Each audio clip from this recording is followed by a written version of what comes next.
Donc l'approche du monde professionnel, si je dois l'expliquer aux personnes qui ne sont pas dans le monde de l'enseignement, c'est vraiment de professionnels, de parler des métiers, de la découverte de la vie active. C'est justement l'approche, c'est qu'on fait ça en classe, à l'école, qu'il y a une découverte du monde extérieur, mais sans devoir le maîtriser en fait. Donc c'est vraiment un parcours, j'aurais envie de dire comme culture générale en fait. On reçoit des petits outils, des indications, des informations qui peuvent permettre aux élèves justement de faire un choix ou de s'orienter et puis voilà. J'ai choisi d'être référente de l'établissement par rapport au monde professionnel parce que c'est quelque chose qui est concret. Sans avoir justement toutes les précisions, les connaissances ou la formation concrète du métier, c'est quelque chose qui parle aux élèves, qui devient concret, plus qu'une théorie mathématique ou un peu de vocabulaire anglais finalement qu'on n'utilisera pas forcément dans la vie de tous les jours. On arrive à les atteindre différemment que juste avec de la théorie.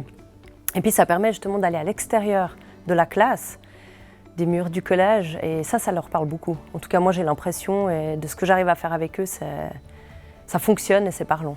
A comme signification, disons, le sens que j'ai envie de lui donner, c'est vraiment de guider les élèves, c'est cette bienveillance envers l'angoisse ou l'appréhension qui est pour eux la suite de l'école obligatoire.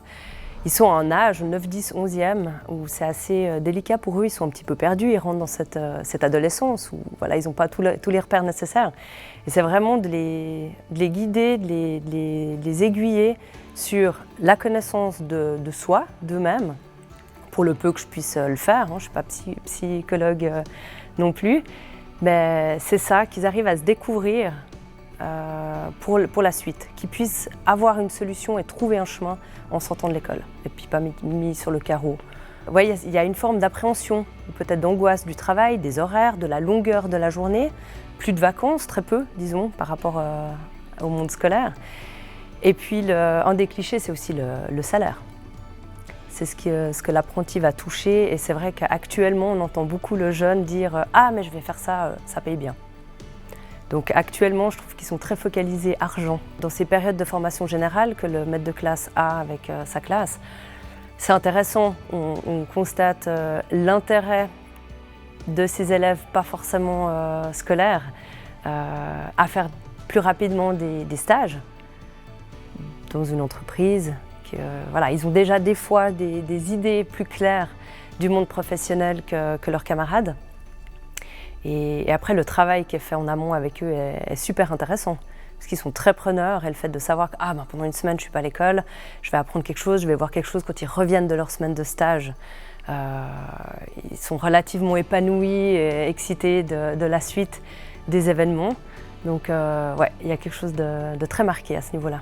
Il y a une forme d'angoisse, parce que pendant des années, je dirais depuis les années 2000, l'apprentissage était mis de côté puis n'était pas bien vu.